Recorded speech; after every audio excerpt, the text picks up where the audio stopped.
బెంగ పెట్టుకోకమ్మా, వచ్చి నా వీపు మీద కూర్చో అన్నారు. అంటే అమ్మ చూసిందిట, పక్కున నవ్వింది.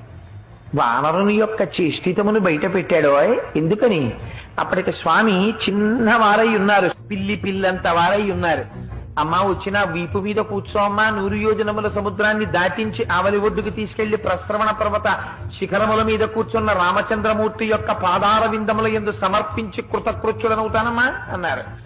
అంటే అమ్మ నవ్వి ఓ మాట అంది.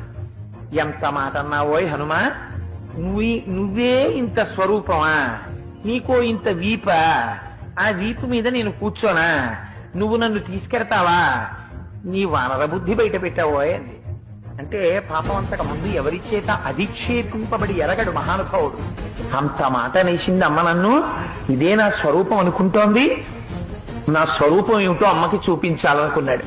మెరుమందర సంకాశౌ భవౌ దీప్తానల ప్రభ అగ్రతవ్యవతస్తే చ సీతాయా వనరోత్తమ.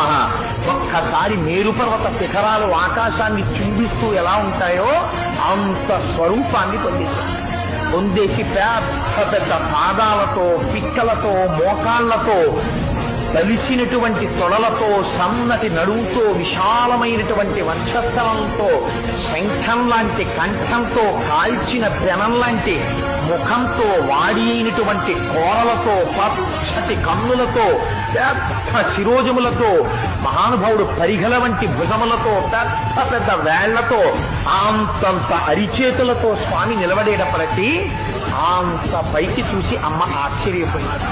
నాయనా, నాకు తెలుసయ్యా నువ్వెవరవో. 100 యోజనముల సముద్రాన్ని నీ దర్శన సామర్థ్యమును ప్రకటించి దాటి వచ్చిన రోజునే గుర్తించాను నువ్వెవరో. ఇలా రాగలిగినటువంటి శక్తి ఒక్క గరుత్మంతుడికి ఉంది, నీ తండ్రి వాయుదేవుడికుంది.